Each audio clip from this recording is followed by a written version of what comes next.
आहे मधुपूरची गोष्ट। हे गाव आपल्या इलाक्याचं सगळ्यात स्वच्छ, हिरवगार आणि आनंदाने भरलेलं गाव आहे। ह्याला सगळ्यात जास्त स्वच्छ गाव होण्यासाठी सरकारने गावाच्या प्रत्येक माणसांना 50,000चा इनाम दिला आहे। गावातले सगळे लोक आनंदाने पार्टीच्या मूडमध्ये आलेले आहेत। रिया, बघितलं ना आमचा मधुपूर किती छान आहे। यावेळेस पण आम्ही चमेलीपूरला मागे करून 50,000चा इनाम जिंकलंय। हो, आम्ही दाखवलं की मेहनतीने काहीही होऊ शकतं। अगदी बरोबर। आम्ही परत मेहनत करणार, गावात अजून हिरवं आणणार, तरच तर आपला गाव अजून खुशाल होणार। ऐकलंय की इनामाच्या पैशांनी गावात आणखीन हिरवेगार झाडे लावले जातील। चला आता थोडी मस्ती करूया। मधुपूरचे सगळे लोक पार्टी सुरू करतात। नाच गाना मस्ती धमाल सुरू होतो। जिथे मधुपूर हिरवगार, स्वच्छ आणि आनंदाने भरलेलं होतं, तिथेच चमेलीपूरमध्ये हिरवगार अजिबात नव्हतं।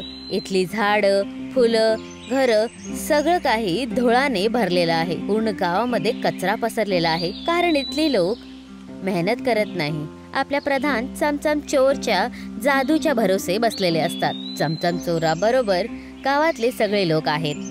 या वेळेस पण आपल्याला नाही, अपितू मधुपूरला 50,000चा इनाम भेटलं। ते तर भेटणारच बाबा। ते लोक मेहनत करतात, गावाला स्वच्छ ठेवतात, झाडं लावतात। मी असताना तुम्ही लोकांना मेहनत करायची काही गरज नाहीये। मी ते जादुई डबा हासिल केलंय, ज्याला मी बरेच दिवसापासून हासिल करायला प्रयत्न करत होतो। आता बघा, उद्यापर्यंत माझं गाव किती हिरवळ आणि स्वच्छ असणार। रात्रीचा वेळ आहे। चमचम चोर आपला जादुई डबा घेऊन आपल्या गाव चमेलीपूरच्या गल्ल्यांमध्ये फिरत आहे। जसंच तो फिरतो, गावातला सगळा कचरा त्या डब्यामध्ये एकत्रित होत आहे। तो गावातला सगळा कचरा घेऊन हवामध्ये उडून जातो। मधुपूर गावातले सगळे लोक झोपलेले आहेत। तेव्हा चमचम चोर आपल्या जादुई डब्याबरोबर मधुपूर गाव पोचतो। तो मधुपूरच्या गल्ल्यांमध्ये सगळा कचरा पसरवतो। त्याचबरोबर जादुई डब्यामध्ये गावातले रंगीत वस्तू, फुलं, खेळणी आणि मुलांचे रंगीत कपडे चोरी करतो आणि तिथून निघून जातो। या गावाला उपजाऊ आणि रंगीन करून टाकलं। आता ह्याच गावाच्या रंगातून आपल्या गावाला रंगीन करणार।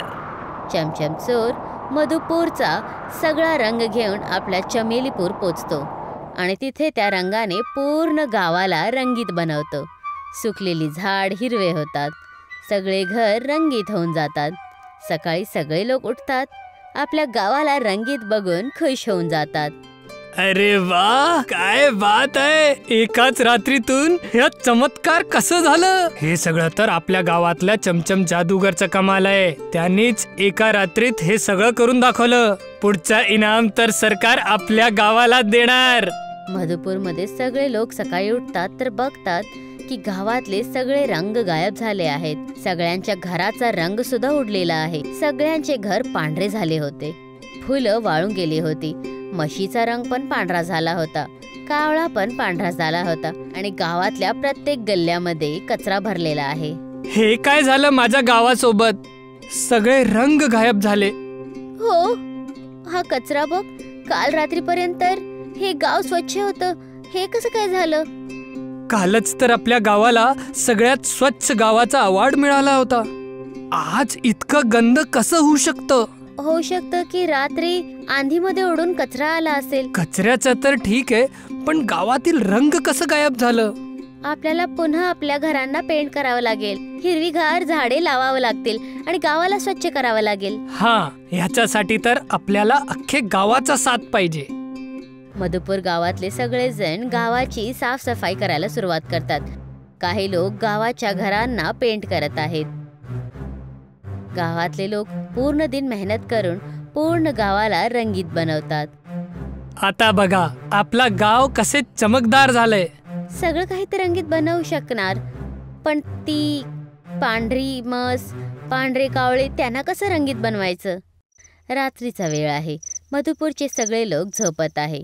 तेव्हा चमचम चोर आपला जादुई डबा घेऊन येतो आणि पूर्ण गावाचा रंग आपल्या डब्यामध्ये चोरी करतो. हिरवीगार झाडे धूसर होतात, रंगीत घरं पांढरी पडतात. तर मजा येणार. पूर्ण रंग घेऊन जाणार आणि आपल्या गावाला अजून सुंदर करणार. नाही, मग पुढच्या महिन्याला आपल्या गावाला 50,000चा नाही 1,00,000चा इनाम मिळणार. सकाळचा वेळ आहे. गावातले सगळे लोक उठतात आणि बघतात की पूर्ण गाव पुन्हा रंगहीन झालेलं आहे. हिरवी झाडे भूसर झाले आहेत, सगळ्यांची घरं पांढरी झालेली आहेत. कळत नाही की आपल्या गावासोबत हे काय चाललंय. कालच आपण अख्ख्या गावाला सजवलं, पेंट केलं, हरी झाडं लावली, पण एकाच रात्रीत सगळं रंग उडून गेलं. आपल्याला ह्याची माहिती काढावीच लागेल की शेवटी हे कसं होत आहे. आधी स्कूल जाऊया, नाहीतर उशीर होणार. मग आल्यावर शोध काढणार. ऋतिक आणि रिया स्कूल पोचतात. स्कूल पण रंगहीन झालेला आहे, त्याचा पण रंग गायब झालेला आहे. स्कूलच्या कॅम्पसमध्ये लागलेली सगळी फुलं वाळून गेली आहेत. आपली तर शाळा पण रंगहीन झालेली आहे. आता अभ्यास करायला मन नाही लागणार. ते बघ, किती सगळ्या मधुमाशा उदास बसलेल्या आहेत. ते मधमाशीचा छत्ता बघा, किती मोठं झालंय. हो, कालपासून मधुमक्खीचा छत्ता मोठा झालेला आहे. चला बघूया. नाही, नको जाऊस. माझी आई बोलते की मधुमाशांना हात नाही लावायचं, नाहीतर त्या मधासकट डंक सुद्धा देतात. त्याचा मध काढायला जाणार तर डंक मारणार, तर प्रेमाने बोलणार आहे. ऋतिक, रिया आणि स्कूलची काही मुलं बघतात की खूप सगळ्या मधुमाशा उदास बसलेल्या आहेत. ऋतिक छत्त्याच्या जवळ जातो. ऋतिक, तिकडे जाऊ नकोस. आता मधुमाशी रागवली तर तुझा चेहरा पण मधाचा डबा होऊन जाईल. भिवू नका, काहीच नाही होणार. ऋतिक त्या छत्त्याजवळ जातो आणि बघतो की मधुमाशीचा छत्ता तुटलेला आहे. ऋतिक मधुमक्खीच्या छत्त्याला प्रेमाने हात लावतो. जसंच त्या छत्त्याला प्रेमाने हात लावतो, त्यातून एक सोनेरी मधुमक्खी बाहेर येते.